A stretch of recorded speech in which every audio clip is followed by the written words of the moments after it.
Discussing Seven River Sports here on KQEG. I'm your host, Terry Erickson. Each week, an inside look into sports, wellness, and fitness. This week, a special week, a holiday gift to you, the community, as we feature the D7 football state champs on our set today. Head coach Rick Muellenberg, along with Theo Muellenberg and Luke Reeder. Welcome to the show, guys. Thank you. Thank you. You know why I say a gift to this community?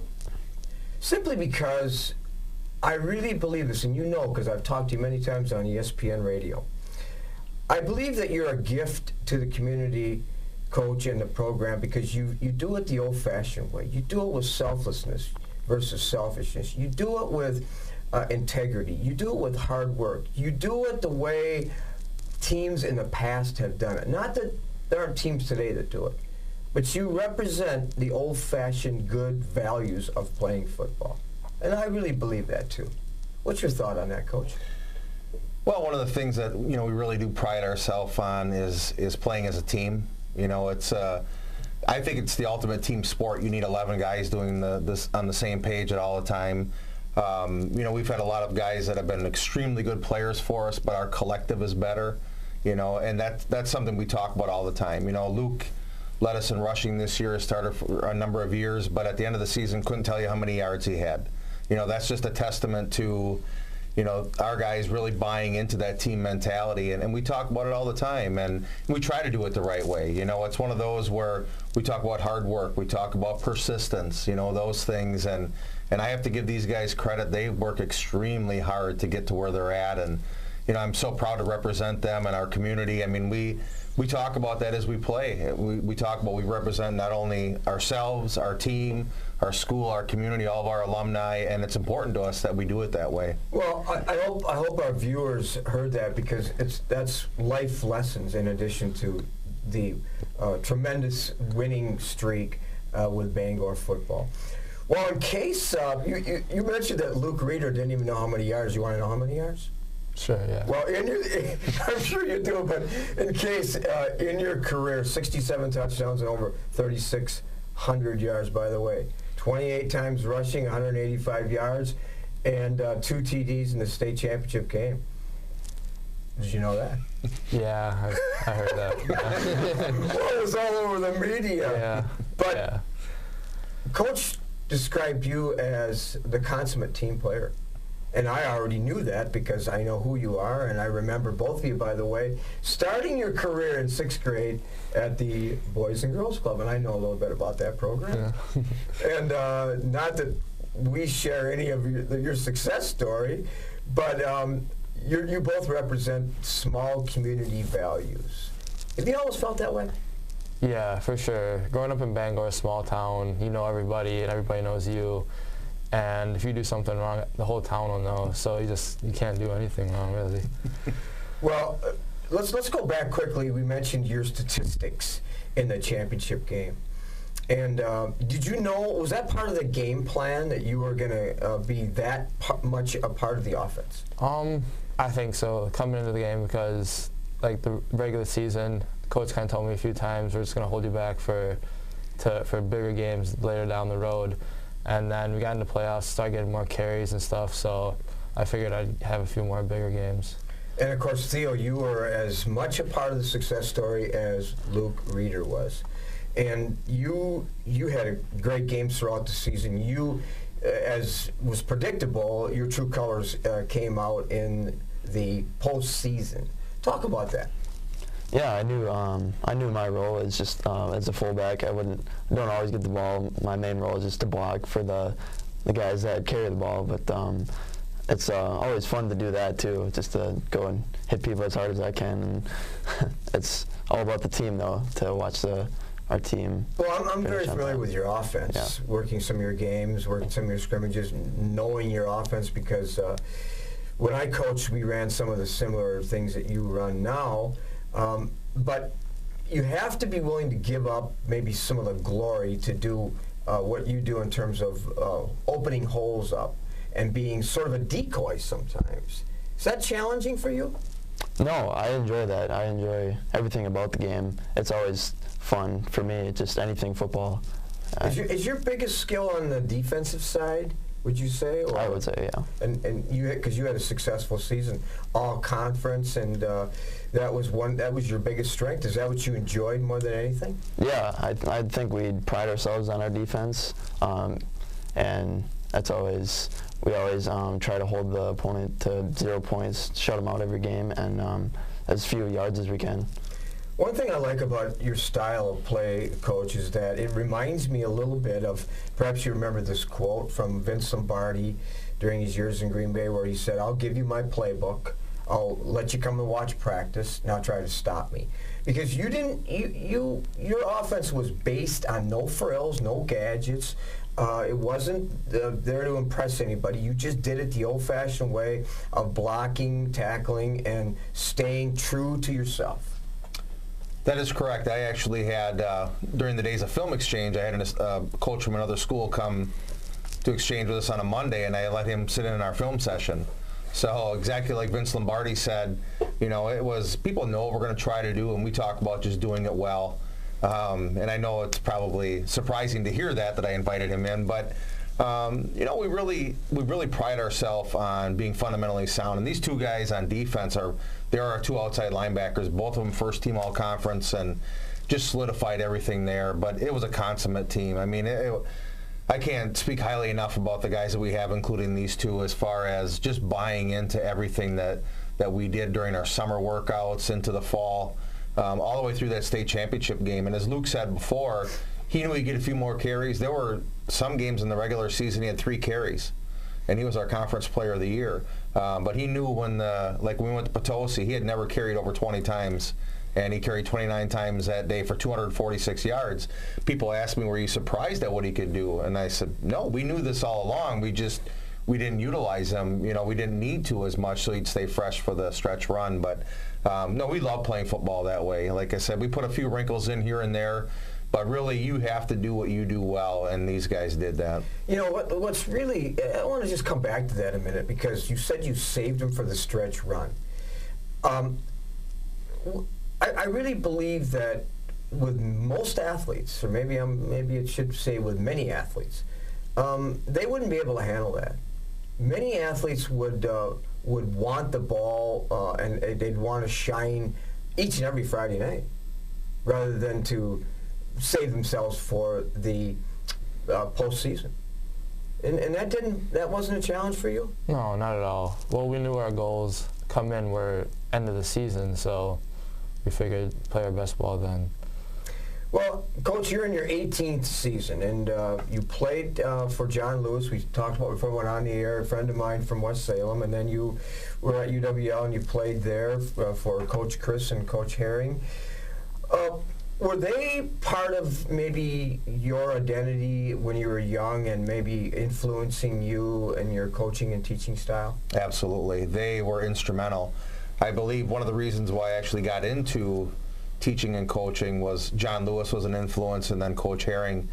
I can't say enough about what they did for me. Coach Herring always told me, surround yourself with good people and good things will happen. I've been able to do that. My assistant coaches are second to none. The players work hard. Tony Kristanovich was another.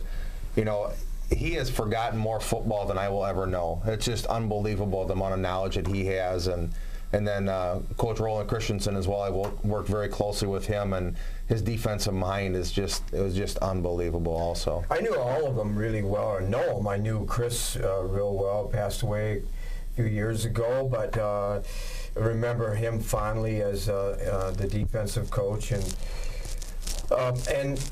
so those were important parts of your, as you developed your career.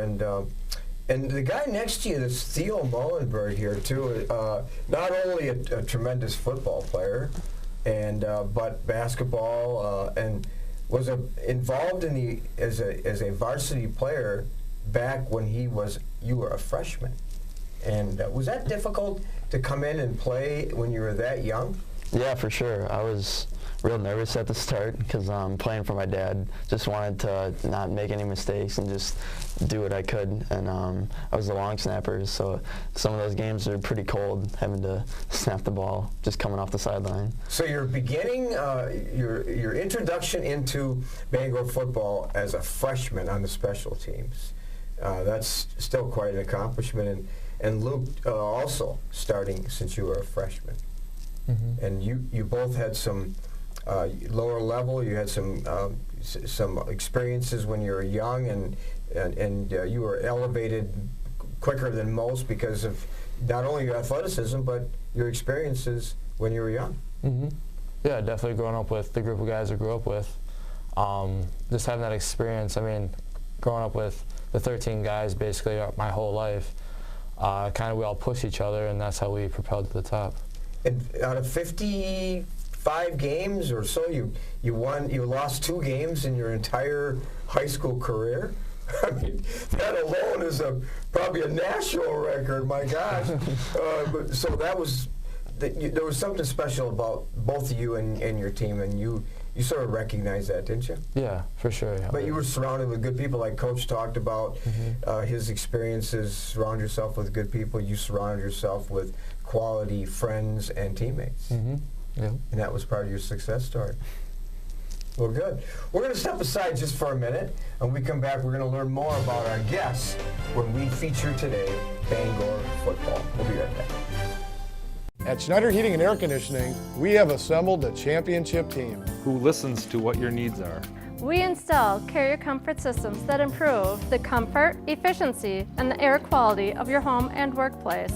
We serve you with highly trained technicians who are prompt, friendly, and honest. For Gold Star treatment, turn to the experts, Carrier and Schneider Heating and Air Conditioning. Schneider Heating and Air Conditioning, your comfort is our business.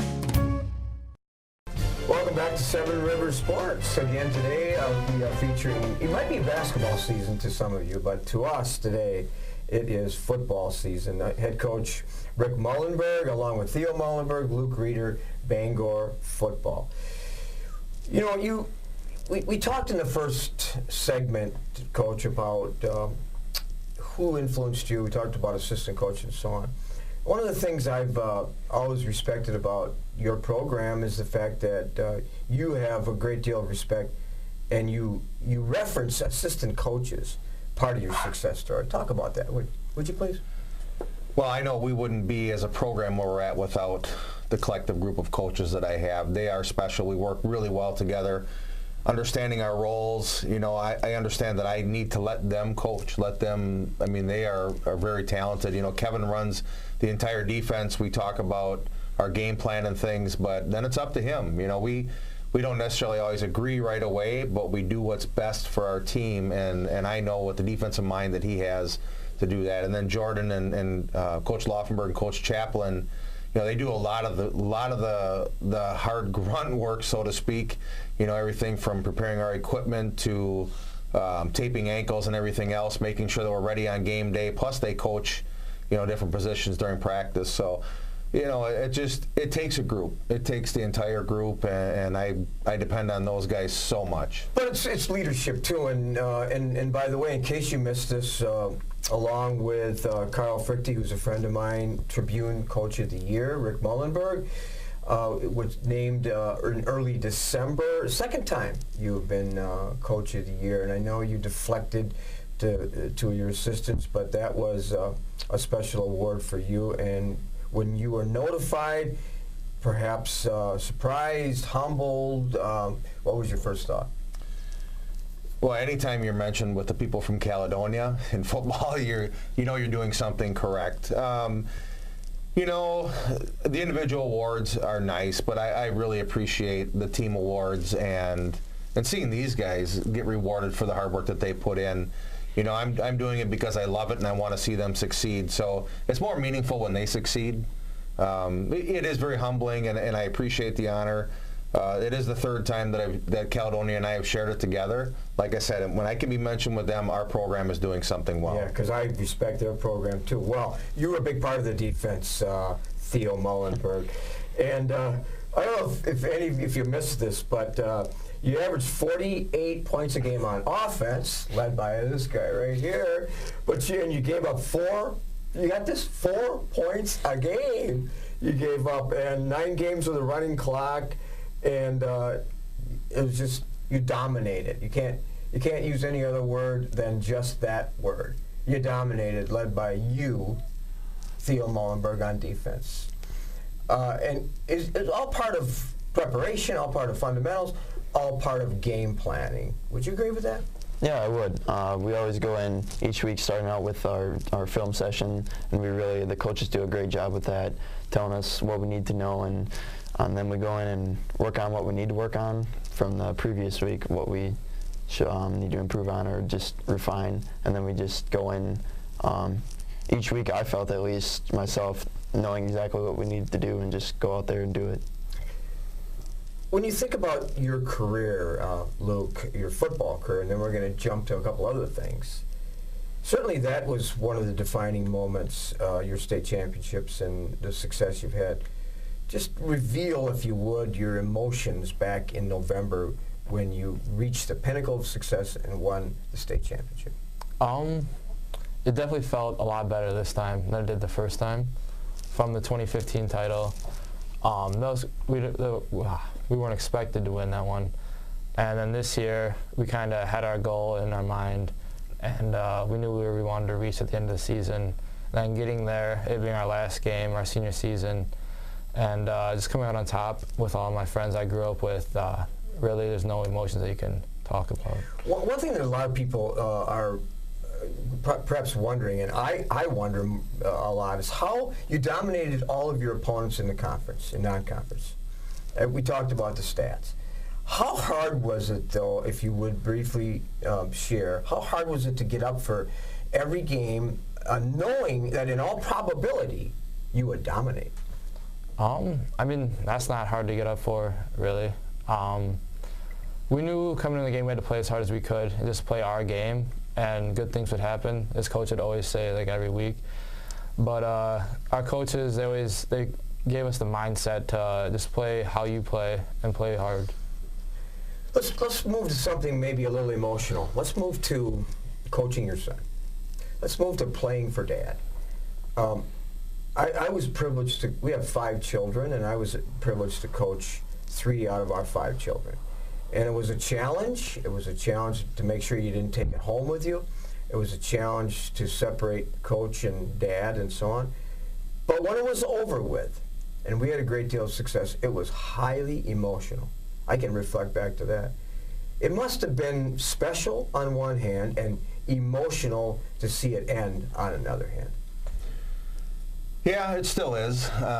You know, going through the process, I am so glad. I mean, he'd been on the sideline with me since 3rd grade as a manager, you know, so he'd been there through a lot of things with us, and he saw a lot of ups and downs football-wise, and then when it was his turn came, I think that the solace that I take is that I was able to spend that much time with him, and also the last game that I ever coached him was the highest level they could compete at, and they did well, and I feel good about that. It obviously will not be the same, you know, without him on the sideline. I didn't really take it for granted, but I just always knew he would be there, and it is a special feeling. There's no question about it, and I've grown up with these guys. He has, you know, so it was like having 13 sons out there. Obviously, one of them lived in my house, and it meant a little bit more, but I wouldn't trade it for anything.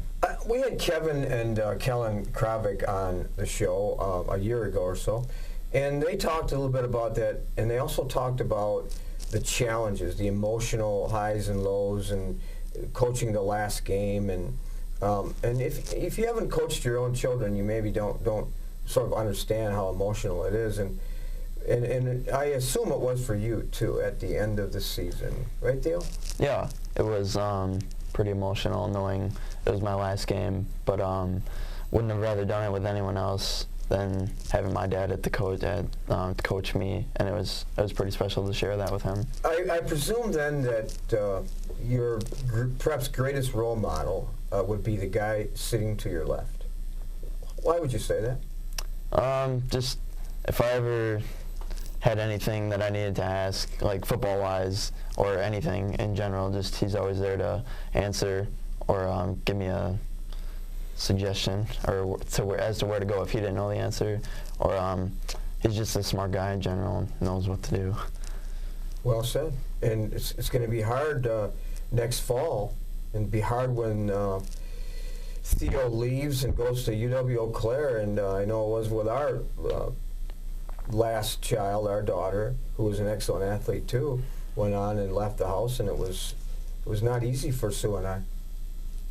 That'll be something different. I'll have to wait and defer until that time, but I don't want to get emotional at the moment. So, but yeah, it definitely is a special feeling. There's no question about it. Well, Luke Reeder, role models for you. You probably have several. Yeah, I'd say my biggest role model would definitely be my bigger brother. Growing up, he was in high school, and watching him with his friends and watching them play sports and stuff, and they're just having a great time. Then they're also dominating, and watching them, and just kind of wanted to grow up and be like him and be like that class. And he was. Your whole family is very supportive of you, and that's certainly those are your role models. Your entire family. What would we find Luke Reeder doing when he's not studying, he's not playing football, he's not basketball and track and field and so on, baseball? What would you be doing in your spare time? Well, hanging out with friends, or probably outdoors hunting. Me and my brother, we would always go down to my grandpa's house, and we go down hunting with him because that's what he lives for, and he's a really fun guy to be around. So, yeah. Hobbies for Theo? Same as hanging out with friends. I always enjoy that time, or with family too. I have family down in Milwaukee that they like to feed me there, so that's always fun to spend time with them. Or I like to hunt as well too in the fall. And Luke mentioned that you're on a sort of a pedestal. You're in the spotlight. You're on a platform in a small town in particular, and you're a leader. Well, how would you describe being a leader? What is leadership to you, Theo? Just to be that role model and that person that everyone else can look up to in the group, being the one that stands out and takes action and says, we're going to do this, or knowing when to take action and when to ask other people what their opinion is. And I presume you do that because you're a multi-sport athlete, and in case you wonder, not only basketball, by the way, they're 4-0 playing in the Westby tournament, but you're also an accomplished, gifted conference champion of 4x1 and 4x2, so this guy does everything, Coach. I mean, I can see why it's going to be hard to see him leave. Yeah, I like watching all these boys. They are so good at all their sports. You know, basketball, they won conference now for a couple of years in a row, and they're dominant. Track and field, they were conference champions. We have a special group going through. There's no question about it, just because of the hard work, and I enjoy watching them play. And we were talking about Luke being a team player before. Basketball-wise, there was a game last week. I gave him a hard time that he didn't shoot the ball.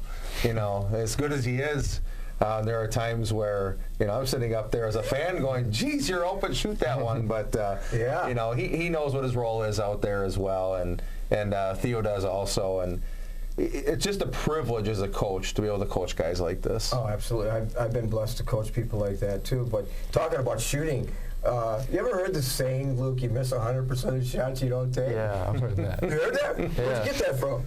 Oh, well, there's posters everywhere. Yeah.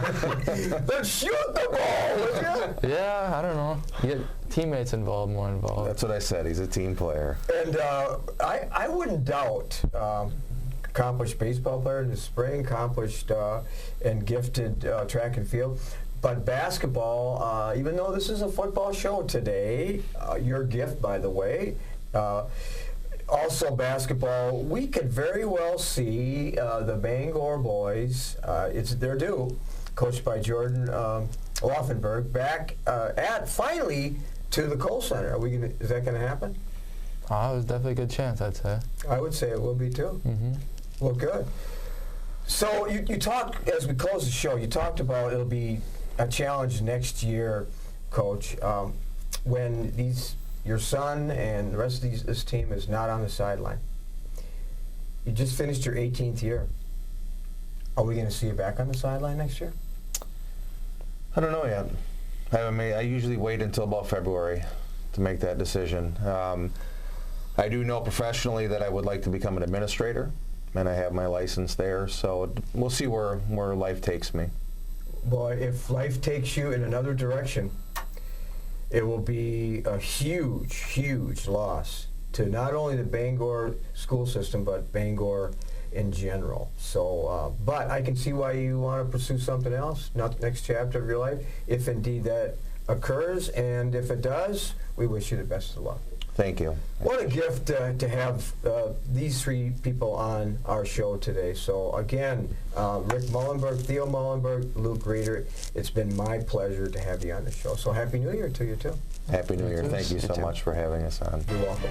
We'll be right back with some film clips, some closing thoughts right after this. At Schneider Heating and Air Conditioning, we have assembled a championship team. Who listens to what your needs are.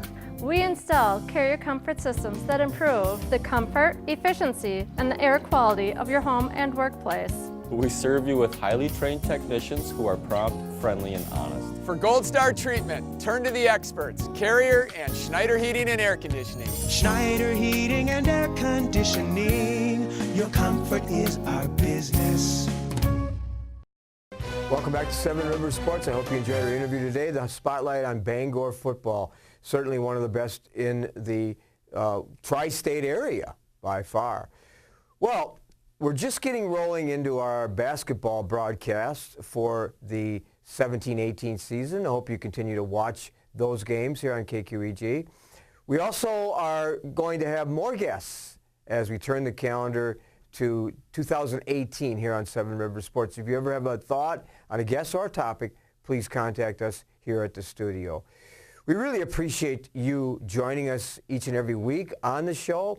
We wish you a great 2018 as the calendar turns to the new year. We'll have a happy new year. Think about ways to improve your health, your fitness, and your life during the upcoming year. I'm your host, Terry Erickson. Thank you for joining us. We'll see you in January here on Seven Rivers Sports.